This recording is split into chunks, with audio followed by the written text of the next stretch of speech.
Glória a Deus. Amém, queridos? Shalom. Boa noite. Olha para o irmão que está do seu lado e diz assim: se continuar desse jeito, eu acho que vai esfriar. Glória a Deus. Quantos estão felizes com Jesus? Levante a mão e dê um glória. Aleluia. O Senhor é bom e a sua misericórdia. Diga mais uma vez: o Senhor é bom e as suas misericórdias duram para sempre. Olha para o irmão que está do seu lado e diz assim: mas o Senhor é bom e a sua misericórdia dura para sempre. Quem crê nessa verdade, levante a sua mão para o céu e libere um glória a Deus. Este é o dia que o Senhor fez, o dia da sua vitória.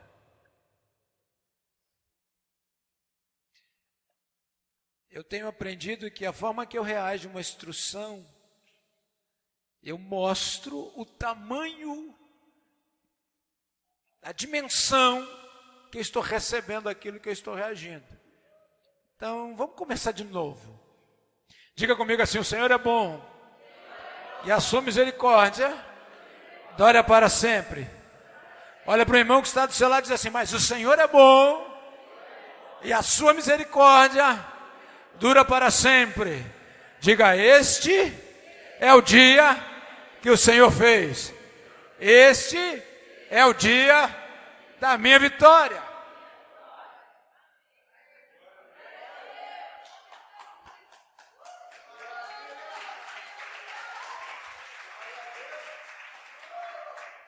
Como diz o irmão Marcelo, camarão que dorme, a correnteza leva. Porque o mundo espiritual se move e nós nos movemos com ele. Porque mudanças acontecem.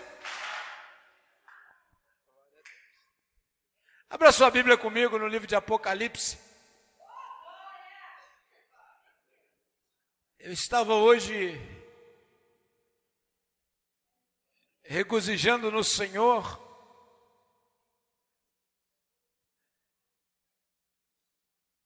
à tarde, porque eu amanheci o dia, estava difícil de achar onde estava doendo, estava doendo tudo, e eu senti uma saudade dos meus 20 anos, que você não tem noção. Ontem eu e meu filho ficamos fazendo uma calçada, lá na parte de trás da casa, e aí viramos massa, juntamos entulho para inteirar o negócio, e eu vou te falar um negócio. Aí hoje pela manhã estava difícil de achar onde estava doendo tudo. E aí eu acordei meu filho e falei: vamos terminar? Ele: pô, pai, tá tudo doendo. Eu falei: eu também estou. Aí eu falei: então vamos deixar esse dia para lá e a gente vai, eu vou regozijar no Senhor. E eu fui ler a Bíblia. E eu achei um texto que eu fiquei regozijando nele. Um texto propício para o dia de hoje, de ceia, para nós celebrarmos o que vamos celebrar com entendimento do que estamos celebrando. Porque a condenação, ela vem quando nós celebramos sem entendimento, sem discernimento do que estamos celebrando. E o problema da igreja hoje, quando celebra a ceia, é comer pão, beber vinho. E na ceia nós não comemos pão e bebemos vinho, ou suco de uva, para não escandalizar os irmãos. Quando nós celebramos a ceia, nós comemos da carne e bebemos do sangue. E nós temos que fazer isso com entendimento, porque quando comemos da carne e bebemos do sangue, nós reafirmamos a aliança, e a aliança é pacto. E pacto não pode ser quebrado. Aliança não pode ser quebrada. E o nosso problema é que nós somos bons evangélicos. mas somos ruins quando se trata de pacto, de aliança, porque nós rompemos e quebramos os pactos com muita facilidade. Quebramos o pacto com o cônjuge, quebramos os pactos com os filhos, quebramos os pactos com os amigos, quebramos os pactos nos negócios e queremos quebrar o pacto com Deus. E o mundo espiritual se move e é consolidado através dos pactos honrados. E nós temos que ter consciência e entendimento de que nós não somos qualquer um. Nós não somos qualquer um. Olha para o irmão que está do seu lado e diz assim: ei, você não é qualquer um. Diga: ei, olhe para mim. Diga: eu também não sou qualquer um. Diga: o céu me observa.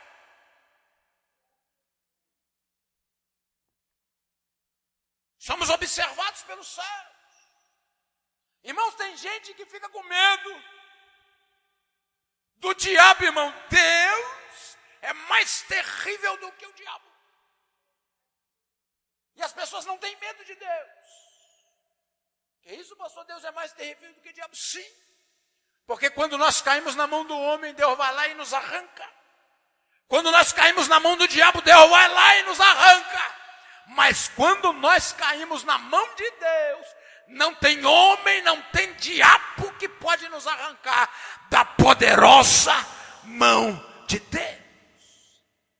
E eu estava regozijando no Senhor hoje à tarde.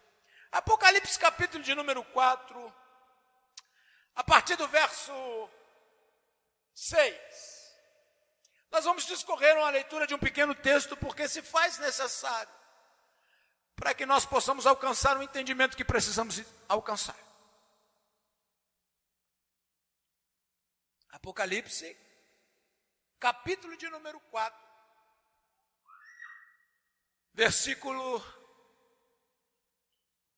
de número 6. Todos acharam? Digo amém.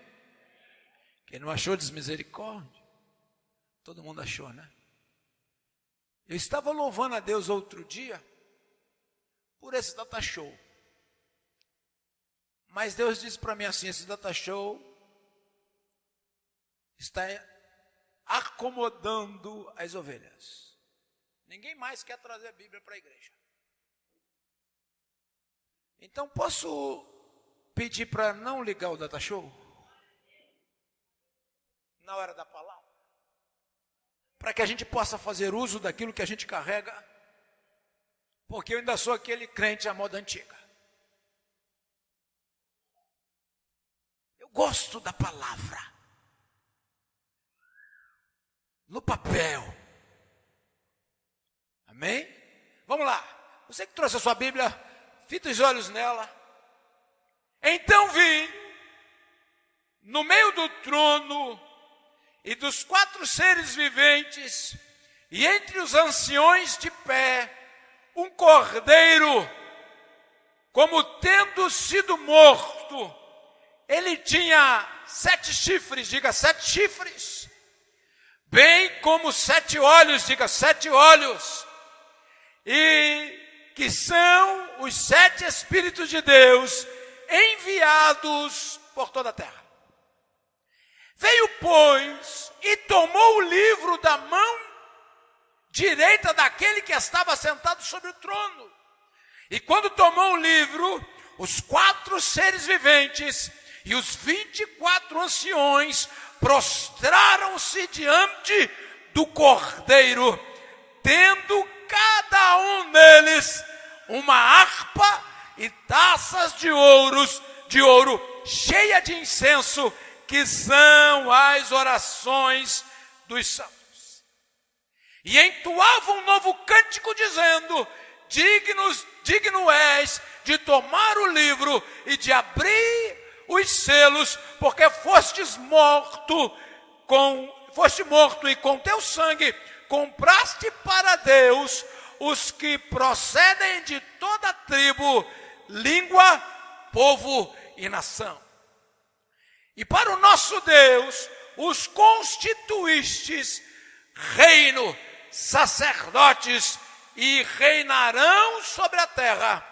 Vi e ouvi uma voz de muitos anjos ao redor do trono, dos seres viventes e dos anciões, cujo número era de milhões e milhares de milhares, e proclamando em grande voz: digno é o Cordeiro que foi morto de receber o poder, diga poder, riqueza, diga riqueza, sabedoria, diga sabedoria, força, diga força, honra, diga honra, glória, diga glória, louvor, diga louvor.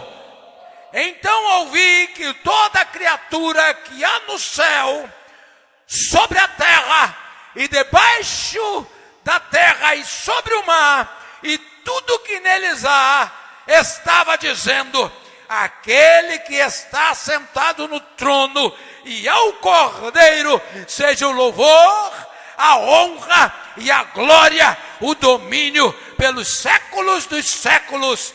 E os 4 seres viventes respondiam: amém. Também os anciões prostraram-se e adoraram. Quando eu li esse texto, o Espírito começou a mexer por dentro de mim, eu comecei a entender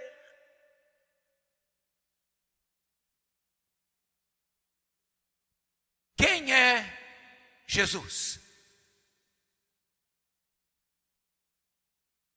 Diga assim: ele é o Cordeiro. Diga: ele é o Cordeiro de Deus, enviado para o mundo, para remover, diga para remover, diga para remover o pecado do mundo.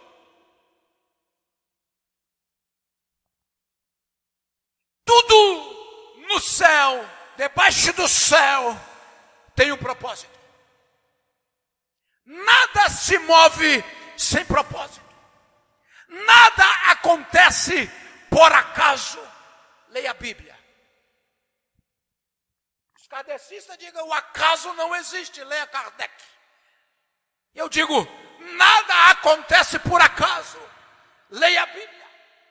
O texto que nós lemos, ele vem narrando algo que ainda vai acontecer. E eu espero estar lá para ver, estar lá para desfrutar, estar lá para viver esse tempo. Se você também é uma dessas pessoas, levante a sua mão e diga assim: eu quero estar lá para desfrutar e para ver. O texto vem dizendo que existe um trono. Nós falamos sobre esse trono domingo passado. Existem 4 seres viventes e 24 anciãos. E agora, a adoração dos 4 seres viventes e dos 24 anciões não estava mais na direção do trono, mas estava direcionada a alguém que estava do lado do trono, um cordeiro com aparência de que foi imolado, mas estava vivo. E a característica desse cordeiro, ele tinha 7 chifres, diga 7 chifres. Ele tinha 7 olhos, diga 7 olhos. Chifre fala de autoridade, chifre fala de poder, chifre fala de governo. Diga: sobre ele estava o poder, sobre ele está o governo. E a Bíblia fala sobre 7 olhos. Olhos, esses 7 olhos falam da onisciência do Cordeiro. Diga: tudo ele vê, tudo ele sabe, tudo ele conhece. Nada está encoberto diante dos olhos daquele a qual você nasceu para adorar. nada está oculto diante dos olhos dele.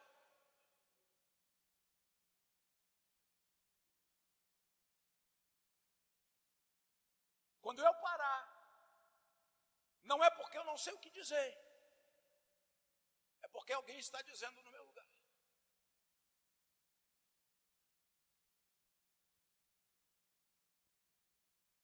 Diga: 7 chifres, poder e autoridade. 7 olhos, onisciência. Tudo vê, tudo conhece. A Bíblia diz que Ezequiel, profeta de Deus na terra, teve uma visão. E a visão de Ezequiel era uma roda no meio de uma outra roda. E essa roda, ela tinha olhos por dentro e ela tinha olhos por fora. E a Bíblia diz que o profeta narrava: andava eu, andava a roda, parava eu, parava a roda. Eu quero te dizer uma coisa: quando eu ando, a roda anda. Quando eu paro, a roda para. E esta roda, ela tem olhos por dentro e olhos por fora. Isso quer dizer que aonde eu vou, Deus vai. Quando eu paro, Deus para. Quando eu ando, Deus anda. E o que eu faço, Deus sabe. E o que eu penso e sinto, Deus também conhece. Porque olhos por fora quer dizer Deus me vê por fora. Olhos por dentro quer dizer Deus me vê por dentro. Nada. Eu disse, pode melhorar. Eu disse, nada está oculto. Cutuca o irmão que está do seu lado com carinho e fala assim: ih, Deus viu. Cutuca de novo e fala assim: ih, Deus sabe. Deus viu porque ele vê. Deus sabe porque ele conhece. A Bíblia diz que antes que a palavra saia dos nossos lábios, Deus já se faz conhecedor dela. Então não se apresente diante de Deus de qualquer maneira. Não se apresente diante de Deus de qualquer forma. Nós estamos diante daquele que pode fazer todas as coisas na nossa vida. E lá em Jó, a Bíblia diz que se ele quisesse remover o fôlego de vida de todo ser humano, todos morreriam de uma só vez e voltariam todos num só tempo para o pó. Então diga assim: Deus é Deus. Diga: Deus é Deus. Diga: Deus é Deus.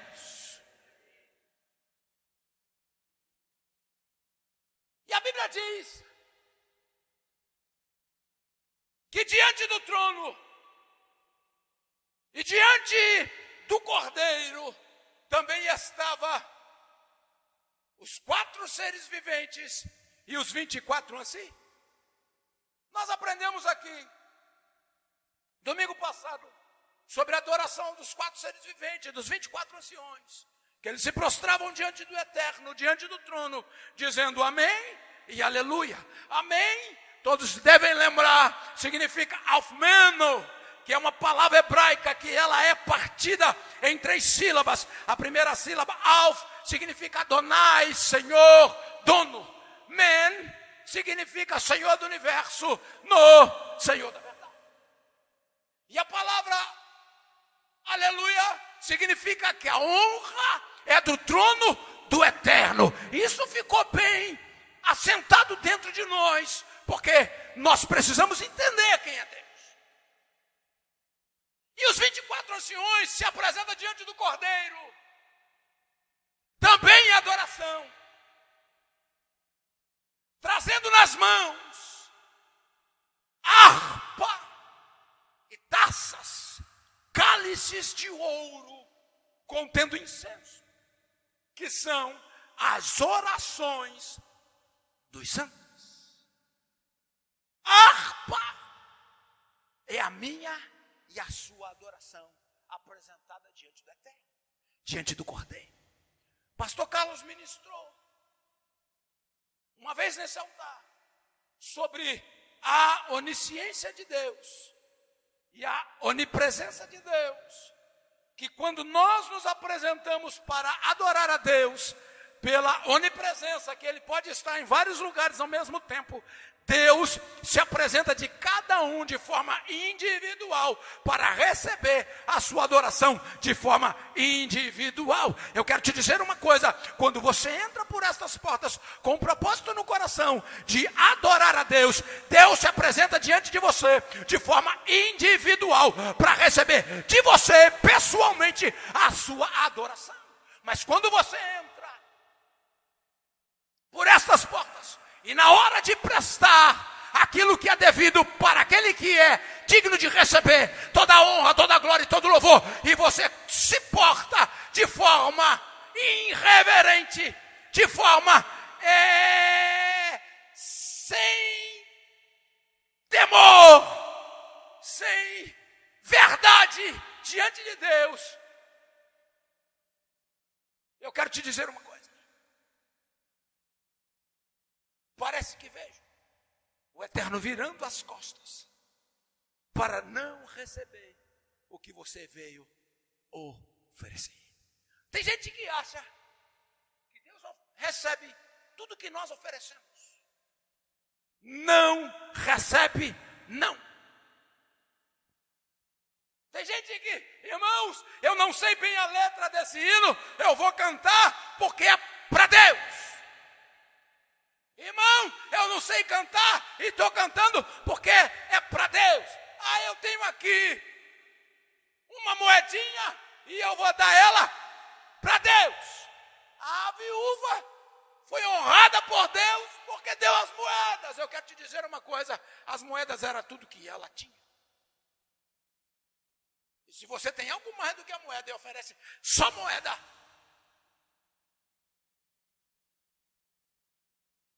expressa, eu quero te dizer uma coisa. Vou entrar nessa vibe porque o Espírito está me conduzindo. O momento da oferta é a hora de você expressar para Deus o valor que Ele tem para você.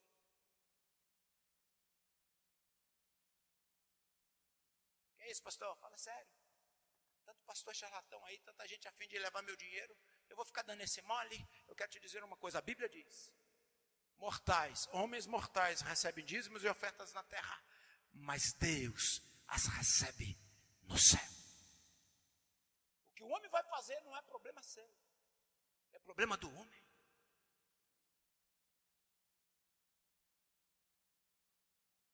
O seu problema é chegar diante dele para entregar a ele aquilo que você acha que ele merece receber. Eu quero te dizer uma coisa: as pessoas nos honram no valor que nós temos para elas. Somos honrados no valor que nós expressamos para as pessoas.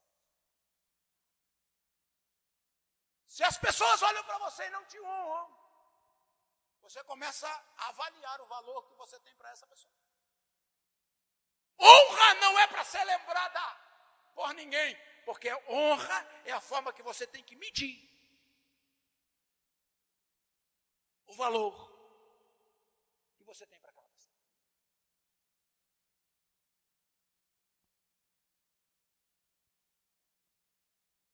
O pai não precisa lembrar para o filho que ele precisa honrar.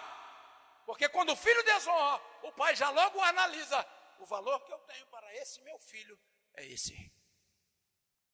A mãe não precisa lembrar para o seu filho o valor que tem. Porque na hora de olhar a honra, nós avaliamos o valor que temos para aquele a qual nós dedicamos a nossa vida. E eu quero ser bem sincero: nós não sabemos honrar nem a quem vemos. Nós não sabemos honrar nem a quem nos sustenta. Nós não sabemos honrar nem quem nos alimenta no físico e nem no espiritual. Muito menos sabemos honrar a Deus, que nós não conseguimos ver. Tem um monte de gente, e eu não estou pregando para quem não veio, tem um monte de gente sentado nessas cadeiras hoje, que honra a Deus só de lábios, e Deus se queixa dessas pessoas. A Bíblia diz, o meu povo, o que a Bíblia diz? O que a Bíblia diz? O que a Bíblia diz? Quem é povo do Senhor? Diga eu. Bata no peito, diga eu. Diga eu sou povo do Senhor. E a Bíblia diz, o próprio Deus dizendo, o meu povo me honra só de lábios, mas o coração do meu povo está muito distante de mim. É isso, pastor.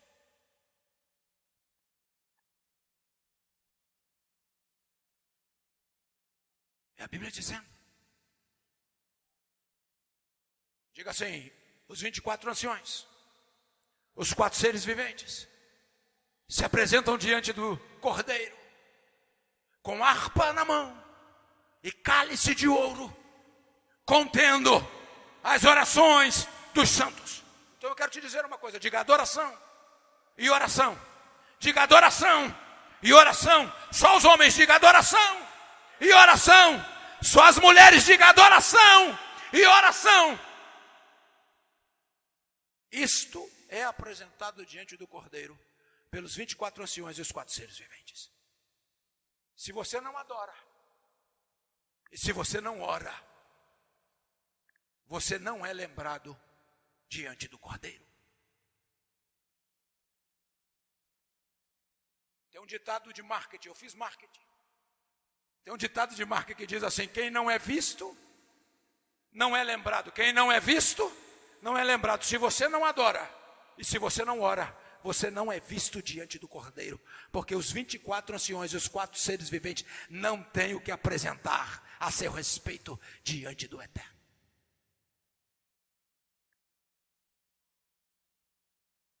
Que é isso, pastor? A Bíblia diz isso. Que naquele grande dia, muitos chegarão diante do Senhor dizendo, Senhor, Senhor, eu expulsei demônio no teu nome, eu ajuntei multidão no teu nome, eu curei no teu nome, e ouvirá do Cordeiro, apartai de mim, maldito, porque eu não te com. Quem são esses? Os que não adoram e os que não oram. Mas se não adora e não ora, como é que expulsa demônio?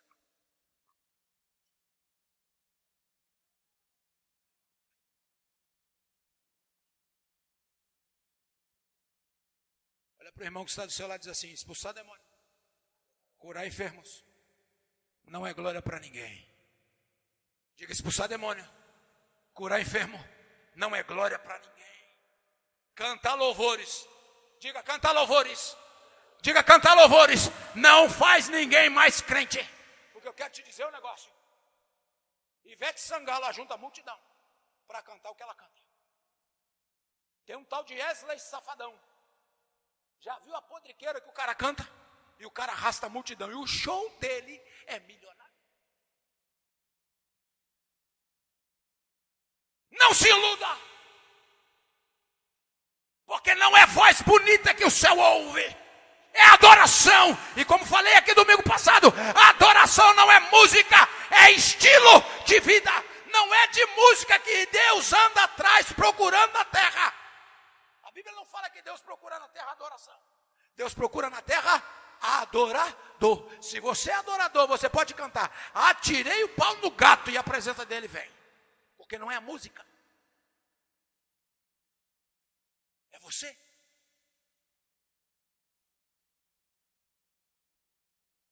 Assim, alô.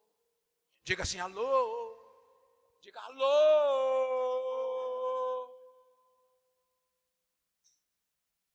Tem uma música do Regis Danese. Fez sucesso nos botecos da vida. Entra na minha casa, entra na minha vida. Quantas vezes eu passei no boteco, bombando. nego cheirando, nego fumando, nego bebendo, nego prostituindo e cantando, irmão. Entra na minha casa, entra na minha vida. Chegou no céu, irmão? Chegou no céu, irmão? Oh, mas é música gospel. Não tem nada contra o Regis Menezes, nem contra a música dele, eu canto. Nós estávamos lá em casa, o montador foi montar os móveis, o guarda-roupa. E aí o computador ligado nos louvores começou a tocar esse.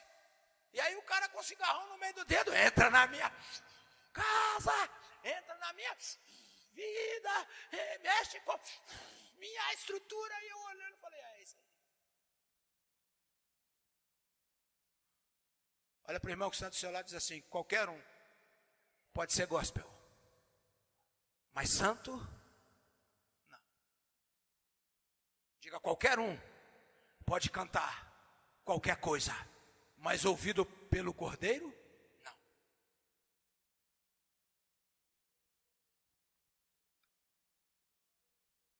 E aí a Bíblia vem dizendo que o Cordeiro tem 7 espíritos. Vamos ver? Verso 8, capítulo 4 de Apocalipse. Capítulo 5, perdão. Obrigado pelos irmãos antenados.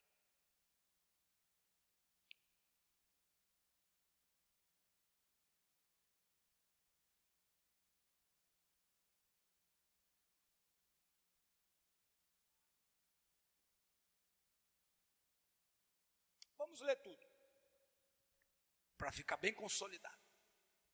Então vi, no meio do trono, e dos 4 seres viventes, e entre os anciões de pé, um cordeiro como tendo sido morto.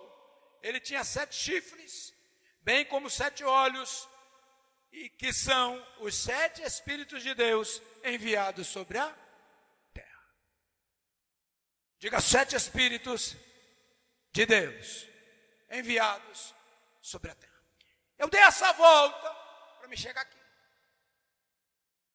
E aqui eu começo a pregar. Abra comigo a sua Bíblia no livro de Isaías, capítulo de número 11, versículo de número 2.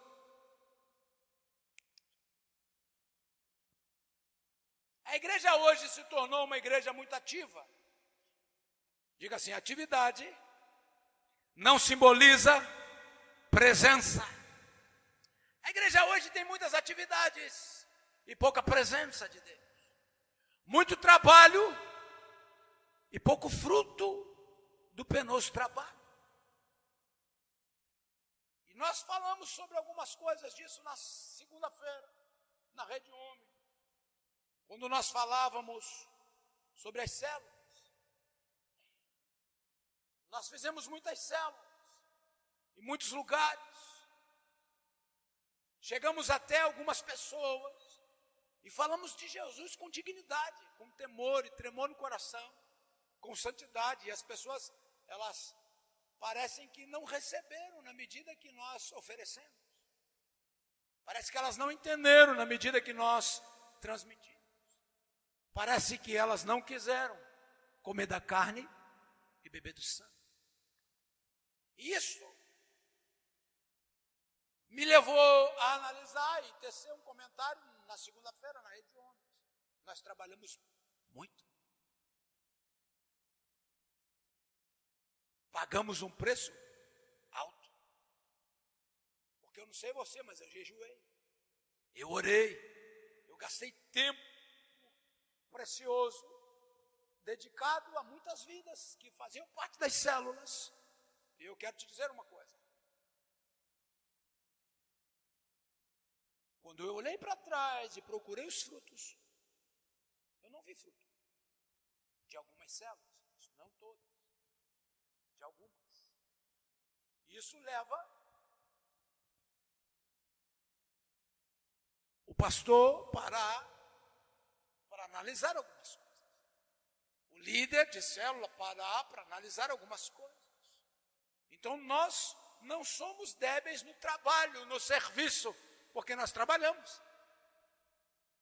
Temos muitas atividades. Nós nos movemos em muitas atividades. Nós temos atividades todos os dias da semana. Vamos começar a ter atividade agora na madrugada, porque já nós não temos mais dias disponíveis. Porque houve um nível de entendimento ampliado que Deus tem pressa. Diga, Deus tem pressa. Diga, Deus tem pressa. Diga, Deus tem pressa.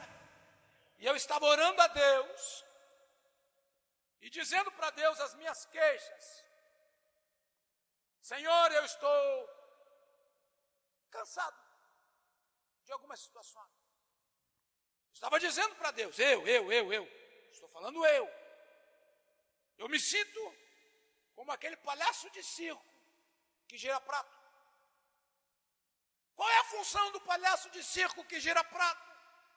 Ele põe uma vara e gira um prato. E o prato começa a girar. Enquanto aquele prato está girando, ele põe outra vara e gira outro prato. Quando aquele prato está girando, ele põe outra vara e gira outro prato. Quando ele está girando aqui, esse prato, o primeiro prato já está perdendo a pressão do giro. Aí ele volta e gira de novo. Volta para o segundo, gira de novo. Aí quando ele chega no terceiro, ele está girando. E quando ele está no terceiro girando, o primeiro já está perdendo.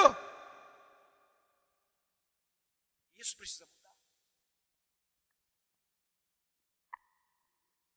Olha para o irmão que está do seu lado e diz assim, isso precisa mudar. Eu louvo a Deus pelos remanescentes fiéis dessa casa. Louvo a Deus pelos remanescentes fiéis, os jovens. Os remanescentes fiéis, as mulheres. Os remanescentes fiéis, os homens. Os remanescentes fiéis, os adolescentes. E os remanescentes fiéis, até as crianças que não têm escolha. Esses aí não têm escolha. Eles não vêm, eles são trazidos, né? E alguns quase que amarrados, como cordeiro. Aí chega aqui, solta eles, eles ficam como cordeiro solto na estribaria. Pula para lá, pula para cá, corre para lá, corre para cá. Mas eu louvo a Deus por eles. E aí, eu comecei a orar a Deus.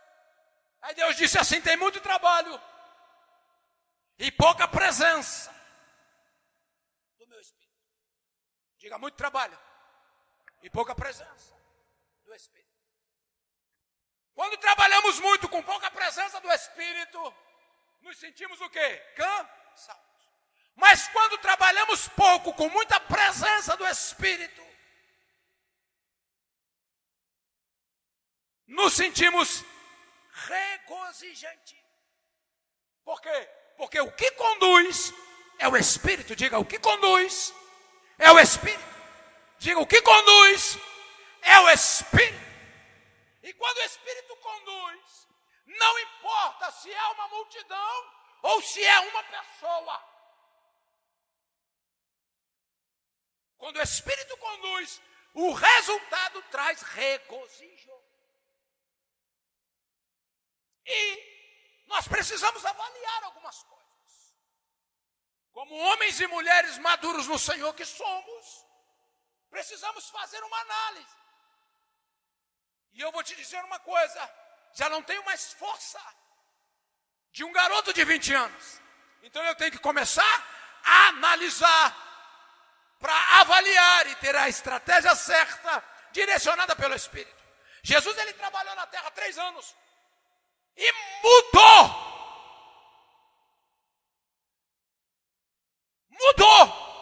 o conceito do mundo inteiro, porque o mundo passou a ser dividido em 2 fases, antes de Cristo e depois de Cristo, mas ele se manifestou 3 anos.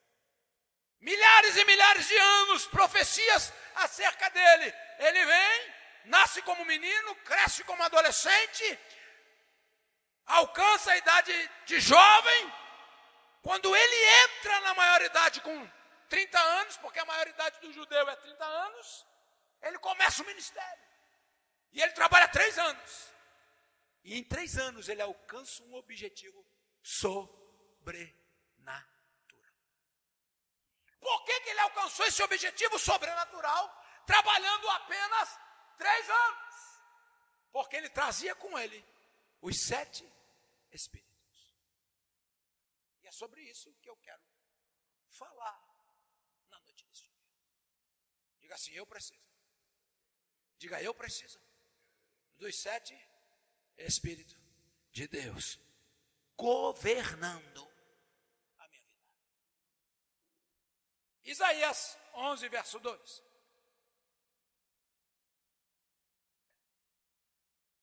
Repousará sobre ele o Espírito do Senhor.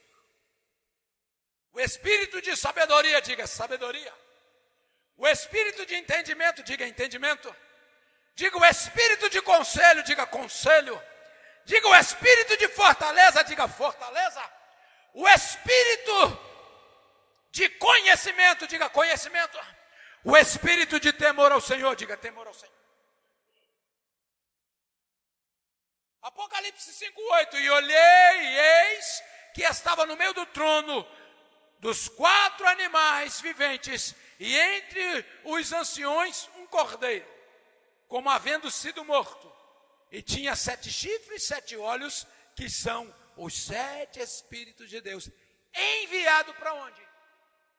Para toda a terra. A profecia de Isaías cumpriu sobre Jesus, pois se referia especialmente ao Messias. Nesta mesma intensidade, essa profecia foi prometida para mim e para você, nos últimos dias, quando Joel profetizou. Lá em Joel 2:8, diz assim, e acontecerá, depois que derramarei do meu Espírito. Quem está falando aí? Jesus. Que Espírito é esse? Os mesmos 7 Espíritos que Jesus tinha, sobre toda carne. Diga assim, eu faço parte dessa promessa. A plenitude do Espírito Santo irá revestir a sua igreja, diga eu sou igreja, para capacitar a obra missionária. Diga assim, eu sou aquele que o céu conta para espalhar o evangelho na terra. Proclamo o retorno do Senhor. Que 7 Espíritos são esses? Me preste a sua atenção. Primeiro, diga primeiro. Espírito do Senhor. Senhor, nós aprendemos domingo passado, significa o quê? Adonai. É o mesmo que Senhor. É o mesmo que dono. Então a primeira coisa que eu tenho que entender é: eu pertenço a Jesus. Ele é o meu Senhor e meu dono. Se você ainda não tem isso definido dentro de você, você precisa receber Jesus de novo, com o entendimento que Ele é o seu Senhor, Ele é o seu dono, e tudo que você tem que fazer, tudo que você for fazer na sua vida, você tem que prestar contas para Ele. Nada, a Bíblia diz assim, o próprio Jesus dizendo, sem mim nada podeis fazer. O que a Bíblia vem dizendo? Sem mim nada podeis fazer. Diga só os homens, sem mim nada podeis fazer. Só as mulheres, diga sem mim nada podeis fazer. O que isso significa? Que tudo que eu vou fazer, eu preciso comunicar para Deus. Tudo. Senhor, abre uma porta de emprego, posso ir ou não? Senhor, fui chamado para fazer uma visita, posso ir ou não? Eu fui chamado para fazer uma visita. E fui fazer uma visita. E quando eu voltei indignado da visita que fui fazer. Fui orar numa escola onde as crianças estavam vendo demônio. Rita recebeu um chamado. Ela não podia porque ela ia ministrar na terça-feira. Passou a direção para a equipe Caça-Fantasma, que é aqueles que Quando a pastora Rita não pode ir, ela vai. E aí, passaram a direção para o pastor Carlos, pastora Márcia, e eles me convidaram para estar, e eu fui. Cheguei lá, a missionária já estava na escola e me passaram um relatório. Que as crianças estavam vendo demônios na escola, gnomos, e tinha um centro de macumba na escola, e aí de repente virou escola e uma série de coisas, e eu cheguei no lugar. Quando eu cheguei no lugar, conversando com os proprietários da escola, cristãos, a saber, fui fazer o relatório, falei, aqui era centro? Não. As crianças estão vendo demônio? Não. Estão vendo gnomo? Também não. Aqui era um centro? Não. E aí quando eu cheguei lá, a missionária se promovendo em cima de uma situação. A real do fato era, tinha uma criança, vinda de Araruama, matriculada na escola há 3 meses, filhos de pais espíritas, estudando numa sala cuja professora, serva do Deus Altíssimo, e ela manifestava de vez em quando, e a professora, serva do Eterno, Todo-Poderoso, sentia medo quando havia manifestação, chorava, e aquela coisa. E aí quando eu cheguei no lugar, primeira coisa que soou diferente, fomos apresentados, né, pastor Carlos, pastora Márcia? Deixa eles andar pela escola, porque eles veem tudo quanto é demônio. Eu falei, não vejo não. Não vejo não. Não vejo mesmo. E aí fui andar pela escola. Tá vendo alguma coisa? Eu falei, não estou vendo nada. Tá sentindo alguma coisa? Eu falei, não estou sentindo nada. A única coisa que eu estava sentindo era um cansaço fora do comum, que a única coisa que eu queria ver era uma cadeira para me sentar. Eu estou sendo sincero, irmão. Estou sendo sincero. E aí conversei e tal. Aí a irmã, vamos fazer 7 cultos aqui. Eu falei, o que você acha, pastor? Eu falei, eu não acho nada. Eu acho desnecessário 7 cultos. Direcionado por uma causa que é irreal. Diga assim, falsos alvos. Diga falsos alvos. Diga falsos alvos. Existem muitos falsos alvos na nossa direção, que rouba de nós unção, rouba de nós tempo, rouba de nós integridade no mundo espiritual, porque eu fui coagido a dizer que eu estava vendo alguma coisa, e eu não gosto disso, não gosto, eu não gosto, eu poderia me projetar, ali, lá, e por fim, conversei com a diretora, com o diretor, e eu disse, o problema é a criança. Vamos tratar a criança, vamos chegar até os pais, e vamos matar o mal pela raiz. Sua escola é uma bênção, escola linda, bem estruturada, os diretores centrados.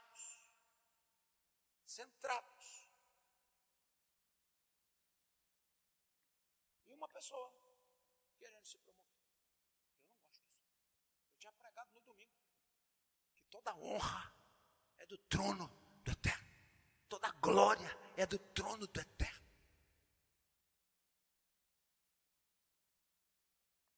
Aí ungi a escola, abençoando, liberando ali uma palavra de prosperidade sobre o lugar.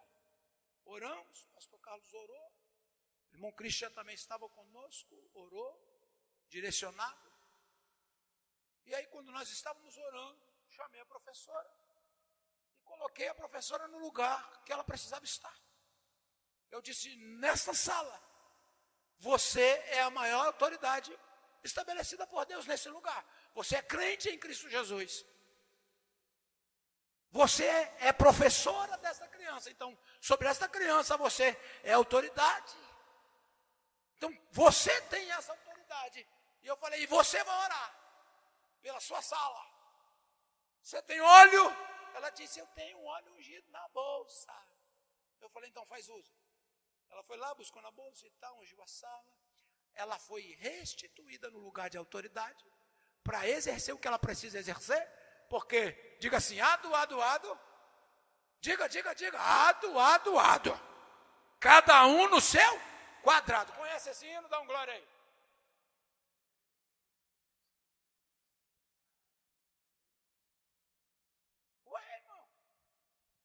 Falei besteira? Hã? Cada um no seu quadrado, irmão, cada um no seu espaço. Ali a autoridade era ela, não cabia a mim. Reger o mundo espiritual naquele lugar. Eu fui ali como sacerdote para alinhar aquela professora no lugar que ela precisava estar alinhada. Só isso. Não fui com visão de raio-x de Superman para ver capeta, irmão. Até porque eu não gosto dele, e principalmente ficar vendo ele.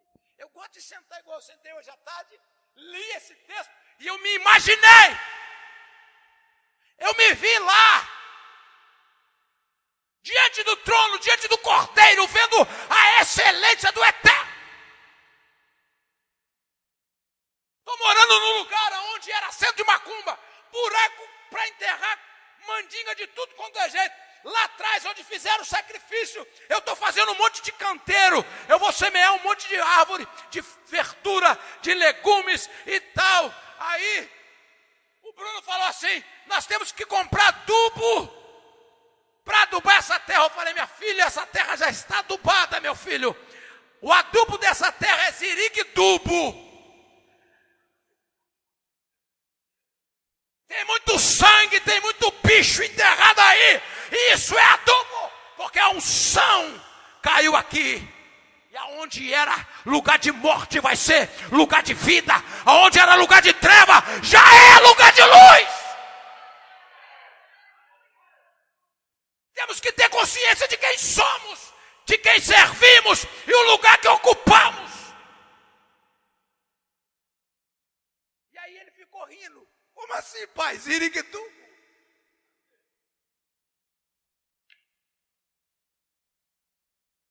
E vocês vão comer do fruto daquela terra. Sabe por quê? Porque Deus disse para Abraão, Abraão, sai da tua terra. Sai do meio da tua parentela, eu vou te levar para um lugar onde mana leite e mel. Aí Deus leva Abraão para um lugar onde tem seca. Para o meio do deserto. Aí Abraão olha e fala, cadê o leite? Cadê o mel? Abraão não entendia que o leite e mel estava nele. A prosperidade da terra que Deus havia levado não estava na terra, estava nele. Porque quando ele chegasse na terra, o que estava nele ia ser implantado naquele lugar. E a terra ia passar a prosperar. Abraão não entende. Sai da terra, vai para o Egito. E lá ele comete muitos erros. Vem Isaac, na mesma terra, na mesma seca. Aí Isaac ia cometer o mesmo erro. Aí Deus fala com Isaac assim, Isaac, não cometa o mesmo erro que teu pai. Não desça para o Egito, fique nessa terra, semeie nessa terra.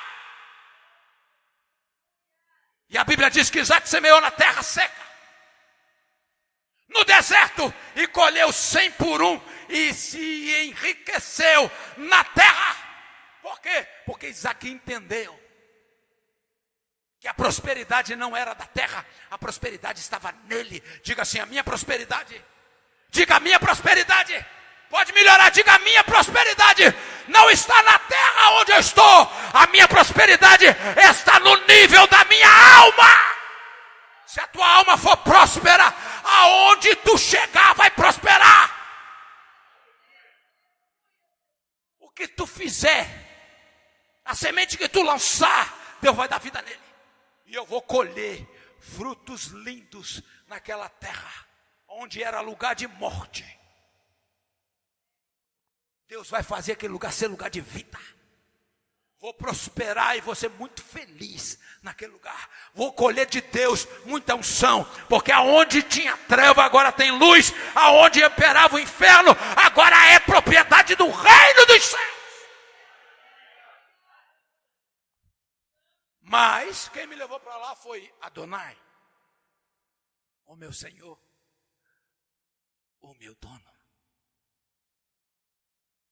Eu estava morando no condomínio dos pássaros. Numa casa que eu saía da varanda, eu vi a praia do Peró.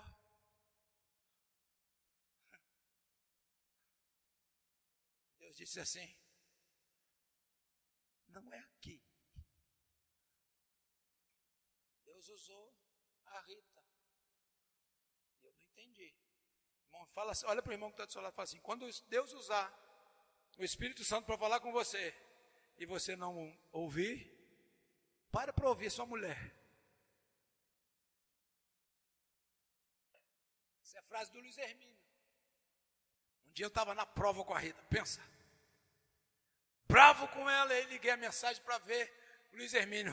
Aí Luiz Hermínio disse, se você não ouve a Deus, ouça a sua mulher. Eu falei, está amarrado, eu te repreendo em nome de Jesus. Mas desde quando ela botou o pé naquele lugar, Deus falou com ela. O que ela falou? Deus falou com ela. Aqui é só um lugar de transição. Vocês não vão ficar aqui. Aí eu falei, estava mais antenada do que eu. E aí, eu não entendi. Deus fez brotar água do chão. Quando nós chegamos lá, a primeira coisa que o Bruno falou, pai, pode vir um tsunami, que não chega aqui. Porque nós já passamos nessas terras 4 enchentes, 2 nessa casa. Aí nós achamos um lugar bem no pico do morro. Aí o Bruno, primeira coisa, pai, pode vir um tsunami que não entra água aqui, a água brotou do chão, irmão. Eu falei, sangue de Jesus tem poder. Olha para o irmão que está do seu lado e diz assim, quando Deus quer te arrancar de um lugar, coisas começam a acontecer. Agora, quando Deus quer te manter no lugar, nada pode te remover, porque Ele é Senhor das nossas vidas. Diga, Senhor, Adonai, dono. Segundo, espírito de sabedoria. Ser sábio é uma capacidade do Espírito Santo para enfrentar as dificuldades nos últimos tempos. Eu quero te dizer uma coisa. Nós precisamos de sabedoria.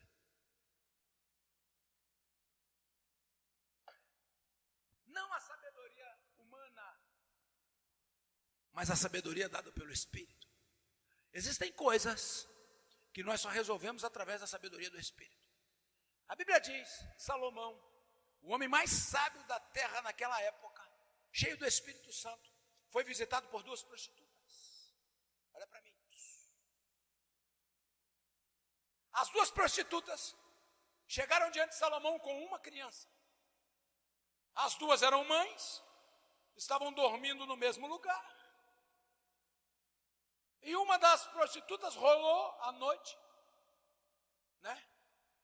E eu posso interpretar, ela devia ser uma mãe meio desantenada. Ela rola, nesse movimento ela mata sua filha. Amanhece o dia, ela percebe que a criança estava morta. Ela olha para a amiga, que estava dormindo ao lado também da sua criança, da sua filha, e pega a criança e troca. Coloca a morta no lugar do vivo e o vivo no lugar do morto. A outra amanhece o dia, quando acorda, olha a criança morta do lado da sua cama e percebe 2 coisas. A primeira, não é minha filha. Segundo, está morta. Levaram a situação diante do rei. Chegaram diante de Salomão as 2 mulheres com uma criança. E o discurso era, a filha dela morreu. E agora ela quer tomar a minha filha viva. Mas a filha viva não estava no colo da mãe verdadeira. Salomão não tinha como resolver este problema se ele não tivesse uma sabedoria do alto. E aí o espírito de sabedoria toma posse da mente de Salomão. Salomão faz um pedido, que é, ao meu ver, a grosso modo, de modo natural, um pedido estúpido. Dá-me uma espada afiada. Coloque a criança sobre a mesa. Vamos parti-la ao meio. Quando ela grita, quando ele fala isso, e ele dá o veredito, e o veredito do rei precisa ser cumprido, a mãe verdadeira se joga nos pés do rei e diz, por favor, não faça isso com a criança, deixe a criança com ela. E a mãe, que estava com a criança viva no colo, mas não era a mãe verdadeira, disse assim, pode parti-la. Salomão toma a criança dos braços e diz, devolva para a mãe verdadeira. E coloca nas mãos da mãe que pediu para que a criança não fosse morta. Mãe que é mãe, prefere ver o seu filho nos braços de outra mãe, mais vivo.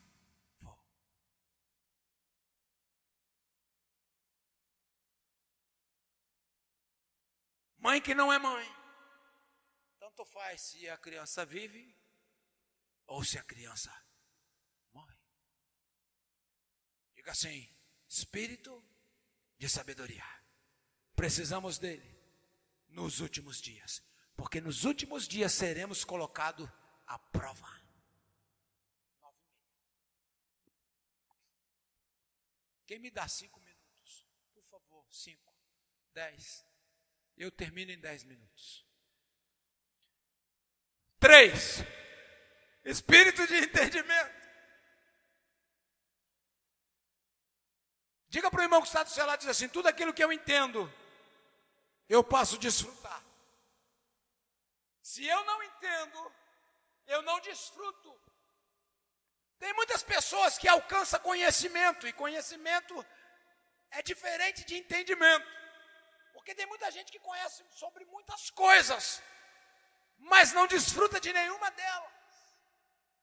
Uma vez, fui convidado para estar almoçando com um irmão. Bom, irmão. E aí quando eu cheguei na casa do irmão, ele trouxe um outro rapaz com ele. E esse rapaz estava participando do churrasco, mas ele estava bêbado. E aí o irmão me apresentou: esse aqui é desviado do evangelho. Aí o cara pegou na minha mão, o cara começou a citar um monte de versículo bíblico. Mais um monte. E o cara me deu uma aula de versículo bíblico. Ele sabe versículo que eu não sei. E o cara falou um monte de versículo. Aí eu disse: rapaz, que legal, você conhece muito. Ele mas entende pouco, porque você não desfruta de nada disso que você me disse.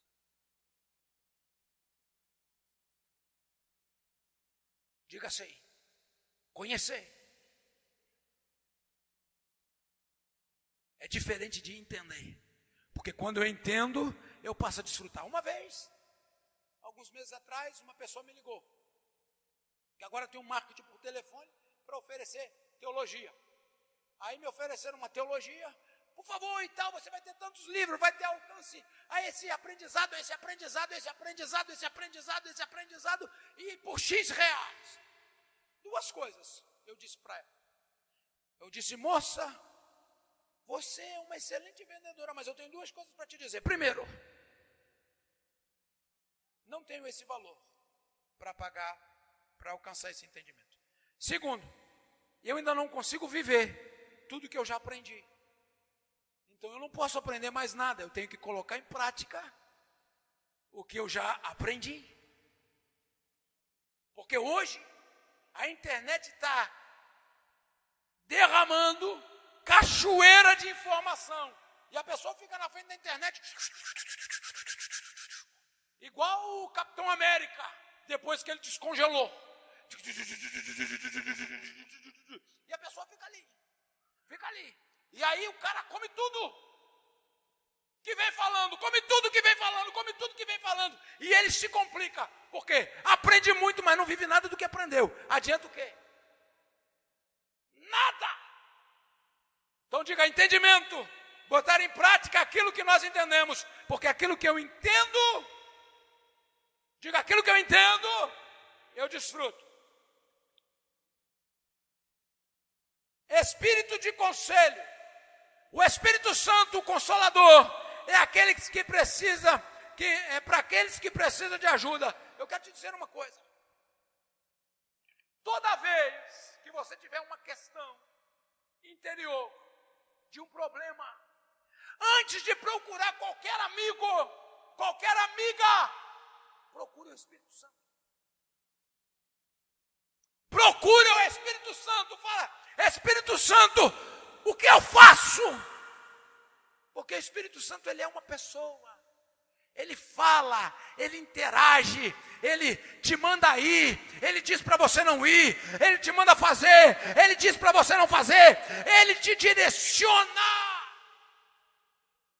Já teve vezes que eu estava pregando nesse altar e eu ouvi o Espírito Santo dizer: sai da minha frente, não me atrapalha, me deixa fazer o que eu preciso fazer. E aí eu saí da frente dele, o culto virou. O céu desceu, porque o Espírito Santo sabia que o povo não precisava me ouvir, o povo precisava senti-lo. Então, antes de fazer qualquer coisa, antes de procurar alguém, procure o Espírito Santo. Eu quero te dizer uma coisa: a sua mais que eu vai diminuir. Porque o homem que ouve o Espírito Santo comete poucos erros. A Rita tem uma forma de dizer: eu ouvi aquela vozinha que eu sei que é o Espírito Santo, então eu não vou fazer.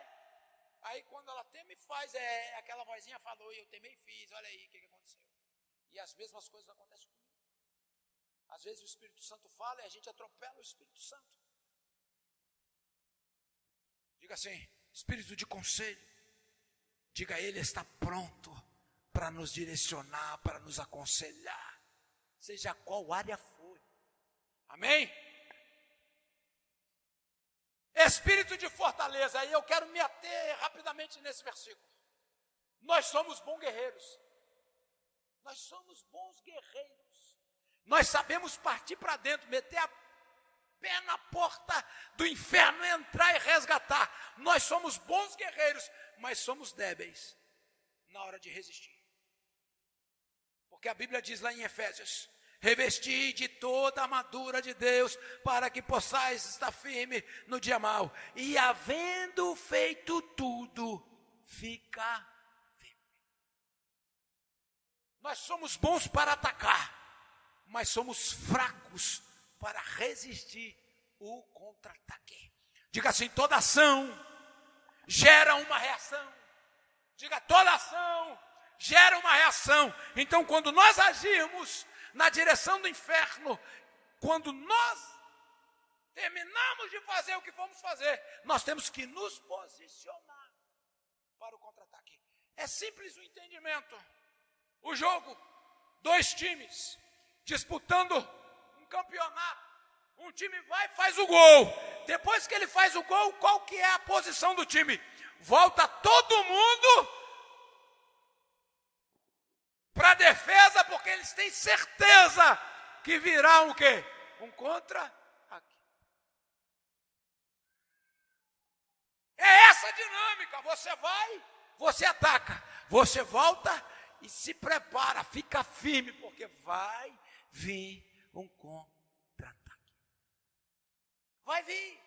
Rita saiu ontem para levar a Kézia ao médico. No UPA, ela encontrou uma moça com os pulsos cortados. E a moça já queria morrer. Já tinha ido na boca de fumo, não sei de onde, e pediu o traficante para matar ela.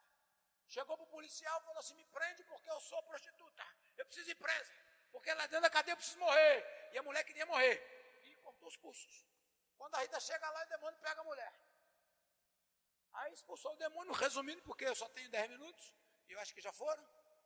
Aí, quando ela vai expulsar o demônio diz: nós somos 7 falanges. Ela vai contar isso na terça-feira com detalhe. Aí disse: como assim 7 falanges? Ela disse: o demônio disse: você não lê Bíblia? Quando a casa está limpa, adornada e não é preenchida, eu volto e trago mais 7. A mulher tinha uma semana que passou pelo encontro.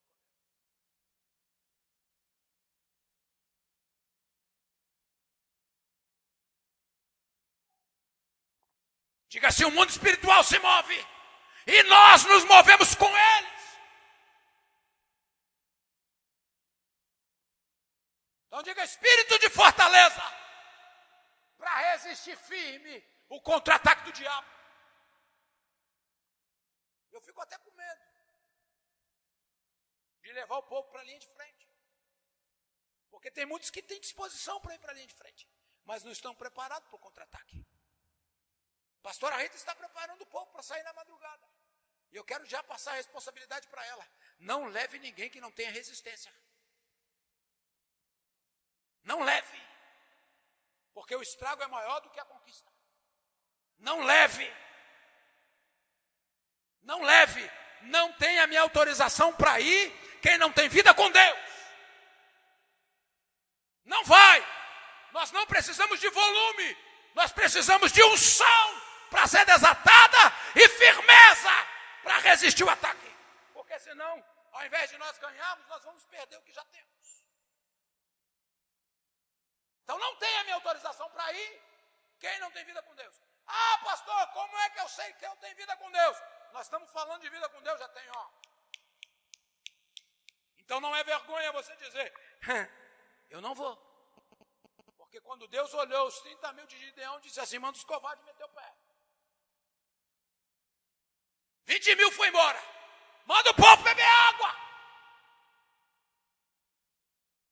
Mais 9.700 foram embora. Ficaram só 300. Eu quero te dizer uma coisa, para Deus conquistar, para Deus dar vitória, para Deus libertar, não precisa de um grande exército.